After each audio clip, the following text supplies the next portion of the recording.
Hi, I'm Teryl with Teryl Loy Enterprises. Welcome back. Today I want to show you pumpkin seeds. In a previous video, we did what I call orange pills. Orange pills being concentric circles that overlap at their center points, and you get this petal effect going on in the middle of each one. I'm going to do pumpkin seeds today, but I'm using that term a little bit loosely because as you travel in the quilting circles, everybody interchanges the terms pumpkin seeds and orange pills, and you get different definitions. So I'm using orange pills to refer to those concentric circles that overlap.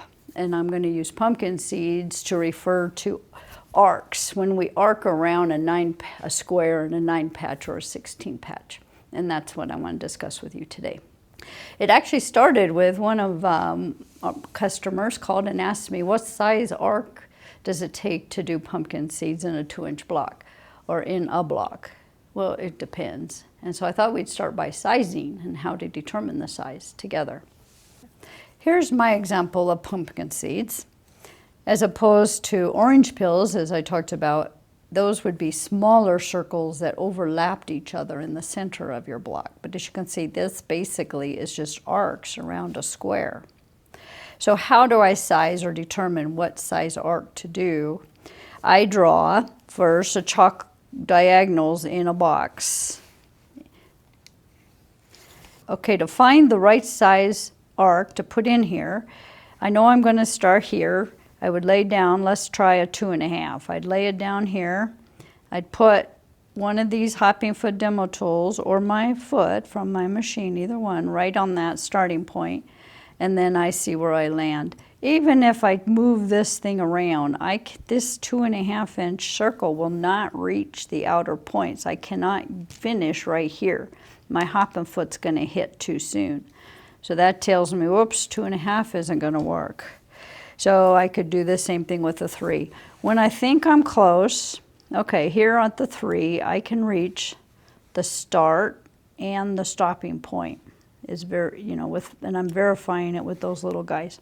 But as I roll this up, I watch this chalk line, and I see if I overlap this line. If I go over this line, with the center of my little hopping foot, I know I'm going to get overlap on my arcs, and I don't want that.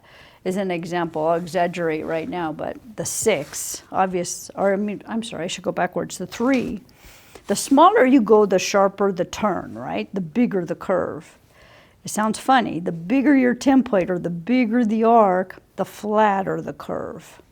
So if you use a 3, some of the time I'm going up over the top of that line, and I don't want that. So it turns out after fiddling around, 3.5 is the right size for this one. Hence why I have all the grid tape on here. Because see, with the 3.5, I'm just flat enough that when I put those down on the corner, I don't cross over my diagonal lines as I sew. And that's my test of how I got the right size. Now, these generally are normally 9 patches, 16 patches, and so forth with seams. All these lines represent seams. Well, it's not likely the piecing is perfect. It's not likely. These are exactly 2-inch blocks on every single one. So even though we do a general sizing, we might have to stretch a few lines, and we might have to adapt a little bit as we go. To be expected. All right, so let's give it a try, but I'm going to do it on this great big one. So let's size this one. I went ahead. I put in those diagonal lines. I thought it'd be easier to see on this one. We'll start with a 6. This happens to be a 4-inch block, so I'm going to try my 6-inch template. 6-inch circle. Now remember, my 6-inch circles, that's unfinished, so with my 6-inch circle makes a 5.5-inch diameter. Okay, so it's by the time you consider the hopping foot. But anyway, so if I do this one, I'm just thinking I don't like, if I get right in there, make sure I'm right on there, I still don't like how much I'm writing on that diagonal line. I just think I'm going to like the 6.5 better. So again, here's my 6.5 template. That gives me a 6-inch circle. I put that down, and I like it better. So one final check. We know we're going to start here And we're going to stitch up here and land there. Yep. And see if I'll draw that for you so you can even see. Notice how I didn't cross over the diagonal chalk lines on either side. So I like this fit. Okay. So let's go ahead and stitch it out. Now when we stitch it, we'll do this great big one. There is an order to this. If you want to do this whole thing, either side, in one pass without cutting your thread, it is possible. There is an order you can do it in. You'd start in your corner. Forget about this side right now. Just do that very last. Just remember you're going to do that last. We're going to go 1, 2, 3, 4, 5, 6, 7, 8. And then we're going to come back on the bottoms, and then we're going to repeat. Okay, and we're going to do that for as many rows as we have. And then when we're all done with the final row down here, then we'll just hop up the side. And if you do that, you'll never have to cut your thread. Okay, so let's start. We'll get that secured in the corner.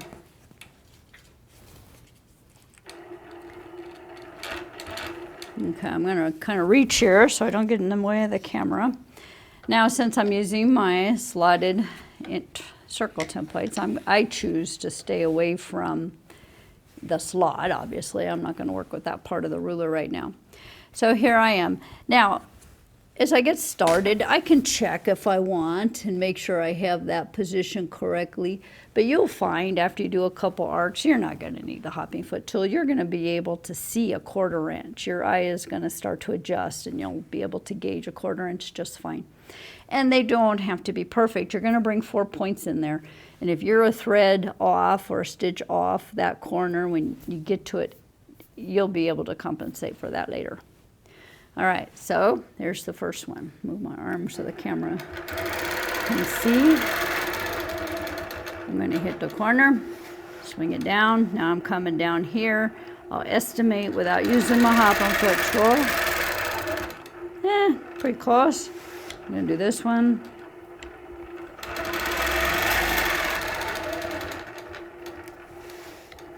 Back up to this one.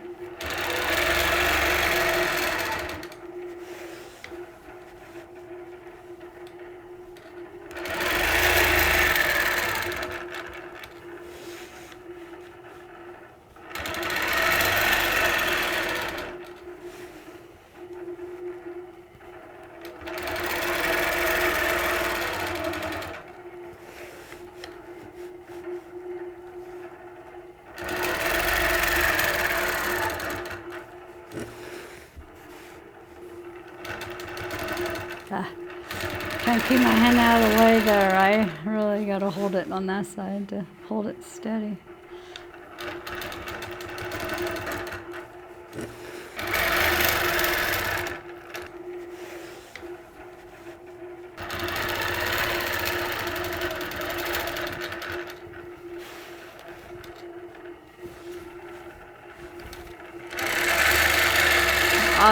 Now we just start on the second row.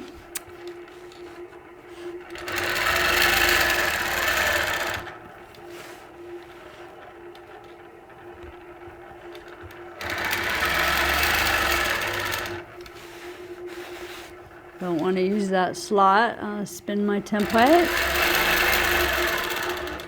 So if you were looking really close, I'm not hitting those corners perfect, but I am very satisfied with them. Because like I said earlier, after the 4 points all come together, it really does cover up for the ones that are just off.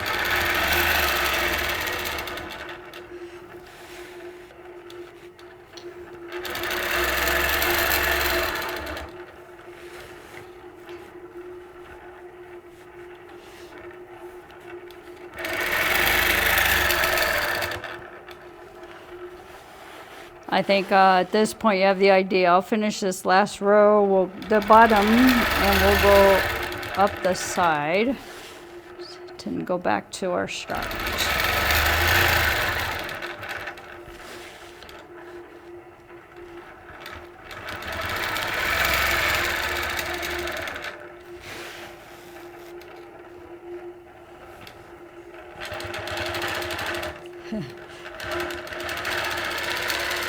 Pop up the side right to where we started.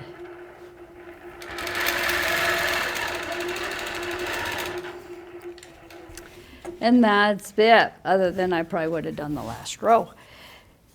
If I had used the 6-inch circle instead of the 6.5, it would have been easier to overlap right here, where I would have gotten a little loop. And in fact, I did it right here on this one over here. See right there where I overlapped that arc. So by doing the 6.5, going a little bit flatter, I just reduced my risk of doing that. Well, those are just some hints for you to get started on this. Very common, very typical pattern. I know you've seen it a lot, and it's a great filler. So I hope this works for you and you get a lot of use out of it. Thank you.